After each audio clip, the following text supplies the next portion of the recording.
Salut les top rollers. Si vous croyez que la vie d'un inventeur est toujours remplie d'éloges et de gloire, eh bien détrompez-vous. Beaucoup d'inventeurs finissent leur jour dans la pauvreté et complètement oubliés. Dans d'autres cas, ils sont carrément tués par leur propre invention. C'est le cas de plusieurs braves pionniers qui, en faisant l'essai eux-mêmes de leurs prototypes, y sont malheureusement restés. Voici donc un top 10 des inventeurs qui ont voulu changer le monde, mais à un prix très élevé, puisque leur invention leur a coûté la vie. Numéro 10. Louis XVI n'était aucunement l'inventeur de la guillotine, sauf que ça aurait été le roi lui-même qui aurait proposé qu'on se serve d'une lame angulaire au lieu de la lame en forme de croissant qui était dans le design original de la machine. Et apparemment, les historiens ne sont pas tous d'accord là-dessus, mais l'ironie est quand même frappante si l'histoire s'adonne à être vraie, parce que ce serait cette même lame oblique qui se serait abattue sur la nuque du monarque en 1793. Numéro 9. William Bullock était un inventeur américain qui fut responsable de l'invention de la presse Bullock, première presse d'imprimerie à s'auto-alimenter à partir d'un géant rouleau de papier. L'inventeur a été piégé par sa machine le 3 avril 1867, moment auquel sa jambe aurait été écrasée par un des rouleaux. Il est mort 9 jours plus tard lors de l'amputation de sa jambe qui était devenue gangréneuse. Numéro 8. L'inventeur américain Thomas Migley Jr. était un chimiste qui est connu pour avoir inventé les additifs pour gasoline à base de plomb et les CFC, deux agents chimiques particulièrement nocifs qui sont responsables de tant de morts et de tant de dommages à l'environnement. Mais c'est une autre de ses inventions qui n'a rien à voir avec celle-ci qui a mis fin à ses jours.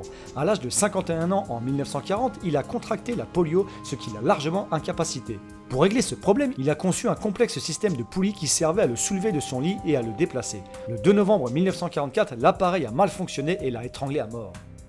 Numéro 7.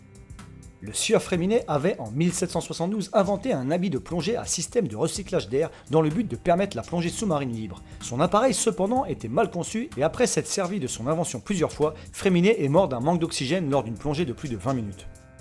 Numéro 6. En 1890, l'inventeur allemand Otto Lilienthal a décidé de se lancer dans le domaine de l'aviation.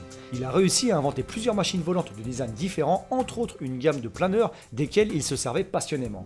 Malheureusement, le 9 août 1896, il a perdu le contrôle de son planeur en plein vol et s'est précipité au sol.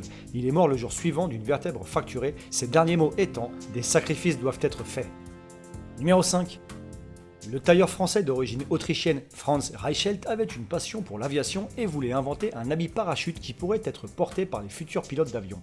Il aurait fait l'essai de son prototype à l'aide de mannequins avant de sauter lui-même de la Tour Eiffel le 4 février 1912. Tristement pour lui, le parachute n'a pas fonctionné lors de son saut et Reichelt s'est écrasé sur le sol gelé et a été tué instantanément. Numéro 4. Valerian Abakovsky était un chauffeur latvien employé par la police politique du début de l'ère soviétique. Mais Abakovsky se disait aussi inventeur et il rêvait de fabriquer un train à haute vitesse qui servirait à transporter les hauts placés du gouvernement. Son invention, l'aérowagon, était un char sur rail propulsé d'un avion moteur et pouvant atteindre une vitesse de 140 km/h. L'allée du voyage inaugural s'est bien passée sauf que lors du retour, le char a déraillé, ce qui a tué tous les passagers à bord, y compris Abakovsky. Numéro 3. John Godfrey Parry Thomas était l'ingénieur en chef de la compagnie britannique Leland Motors dans les années 1920. En 1925, il a quitté son poste pour se concentrer sur la passion qu'il exprimait pour la course automobile et la voiture de son propre design appelée Babs lui a permis de dépasser 2 fois le record mondial de vitesse sur Terre. Cependant, quand il a voulu atteindre les 320 km/h le 3 mars 1927, une de ses chaînes de transmission aurait cassé et l'aurait frappé de plein fouet à la figure, en plus de le faire culbuter de sa voiture dans tous les sens. Quand ses collègues l'ont sorti de la voiture, ils ont trouvé Parry Thomas mort brûlé et partiellement décapité. Numéro 2. Thomas Andrew Jr. était un des top membres de la compagnie Harland & Wolff ainsi que l'ingénieur en chef du projet Titanic. Comme il avait l'habitude de le faire pour tous les vaisseaux auxquels il avait contribué, il s'est embarqué pour le voyage inaugural du Titanic le 10 avril 1912.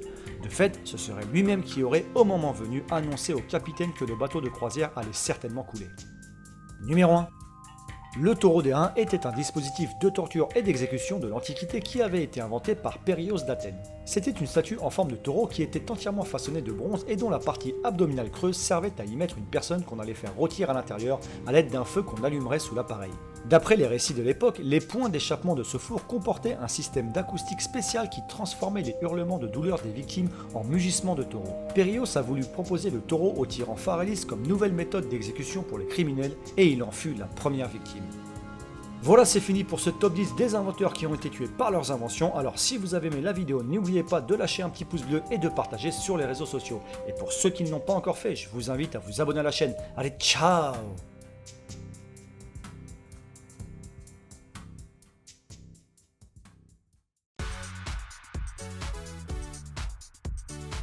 Je me suis dit que ça pouvait être assez assez pimpé de faire une petite vidéo réaction pendant que je regarde justement cet épisode 1 qui est enfin sorti.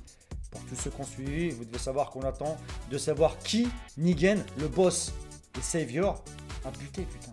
C'est qui dans le comics, hein, dans la bande dessinée.